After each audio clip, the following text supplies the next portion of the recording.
Como alguns sabem, né, eu fui professora de graduação por muito tempo, meus alunos me perguntavam assim, qual é a regra? Por quê? Porque aluno sempre quer saber qual é a regra. Qual que é a regra, professora? E aí? E no direito existe o famoso depende. Depende. E quando o cliente chega aqui no escritório e ele chega e fala assim, doutora, eu quero 30% de pensão de alimentos. Alimentos até é um termo estranho, né, Gustavo? Exatamente. Mas eu sempre digo o seguinte, vamos fazer aqui uma planilha? Vamos ver aqui as necessidades? Será que esse pai, será que essa mãe, será que esse avô? Porque existe alimentos também avoengos, né?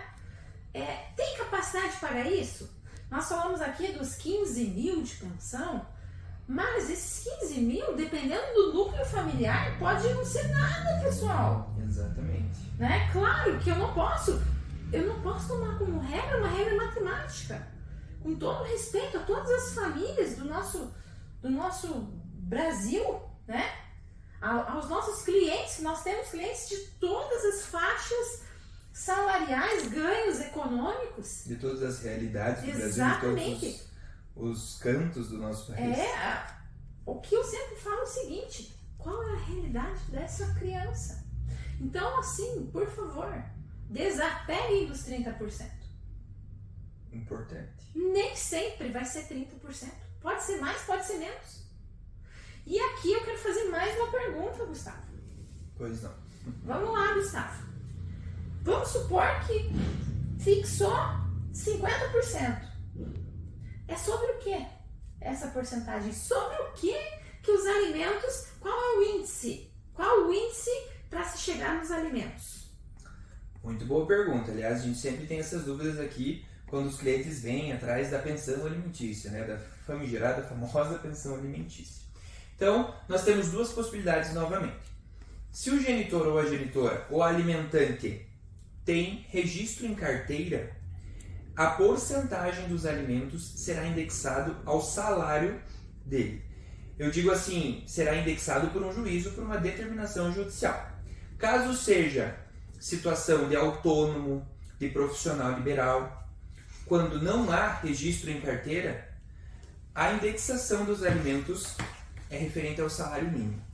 E não que uma pensão alimentícia, em casos de autônomo e de profissional liberal, não possa ultrapassar os alimentos, não possa ultrapassar o salário mínimo. Claro que pode. Daí nós fixamos, por exemplo, um caso aqui no escritório, 200% do salário mínimo, que seriam 2 salários mínimos. Nesse sentido. Bem lembrado, Gustavo, bem lembrado.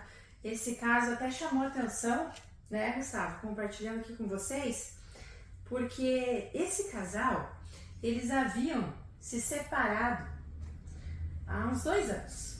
A famigerada pandemia, ela fez muitos divórcios, né? Exatamente. Porque eu brinco, mas é uma verdade. A pandemia fez com que os casais se conhecessem, né? Então teve gente que olhou um pra cara do outro e falou assim, escuta, eu não consigo acreditar que eu casei com você, né? Eu não suporto você. E aí esse casal, na pandemia, se divorciou, tudo sob a lei, uma condição muito boa de vida, e ficou estabelecido 20%, não, 200%. 200% do salário mínimo. Eram 2 salários mínimos, né? Isso. 200% sobre o salário mínimo. E aí passou a pandemia, né? O que aconteceu? Eles chegaram à conclusão que poderia dar certo. E eles voltaram a morar juntos. E aí, pessoal, o que aconteceu? Aconteceu que eles tiveram certeza que eles não nasceram um pro outro. O famoso alma gêmea naquele casal não dava certo. E aí eles, uma das partes, por uma questão de ética aqui, não vou falar se foi o homem ou a mulher, que vai que você que está aí assistindo conhece, né? Mas um deles me procurou e disse o seguinte, doutora, eu quero pensão porque agora eu saí de casa, estou com o meu filho, com a minha filha, enfim, né? E eu quero pensão. E aí, olha que interessante. Eu falei assim, escuta, mas você já tem um acordo no papel de pensão? Falou, já, tá aqui, tirou do bolso, parecia até aquela coisa de filme. Pergaminho. Porque hoje em dia tudo é no celular, tirou do bolso. E quando eu fui ler o acordo, eu falei, nossa, 200% do salário mínimo?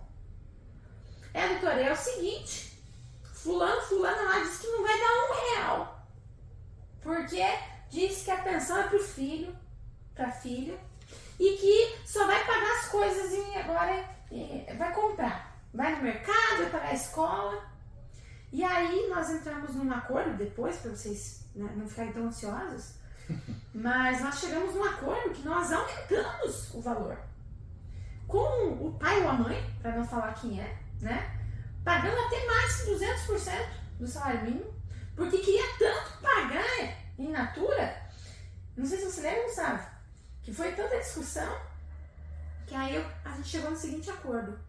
Beleza, eu não vou te dar dinheiro na mão, mas eu vou prover a mensalidade da escola integral, eu vou prover o plano de saúde integral. E aí vocês devem estar se perguntando, pô, e como é que ficou a comida? Né? Será que é o delivery, entrega ali o negócio? iFood. O iFood, né? Bom o iFood, né? Eu gosto. E aí, nesse caso, como os alimentos, que não é só a comida, eles ficaram fixados em obrigações fixas in natura, que é escola, saúde, treinamento, enfim, a gente está falando aqui de uma condição de vida um pouco mais elevada. Exatamente. Né? A parte que ficou com a criança, ela ficou responsável pelos alimentos, comida. E é importante a gente esclarecer essa expressão in natura, né? Isso. Não necessariamente os alimentos têm que ser em espécie. Não necessariamente os alimentos devem ser em transferência bancária. Mas sim, tem a possibilidade de serem fixados in natura, como a doutora bem explanou. Vamos supor, o genitor ou a genitora fica responsável pelo pagamento do plano de saúde, da escola, de tal curso, enfim. Não necessariamente tem que ser indexado a uma conta bancária ou em espécie. Outra coisa que a gente tem que comentar é sobre...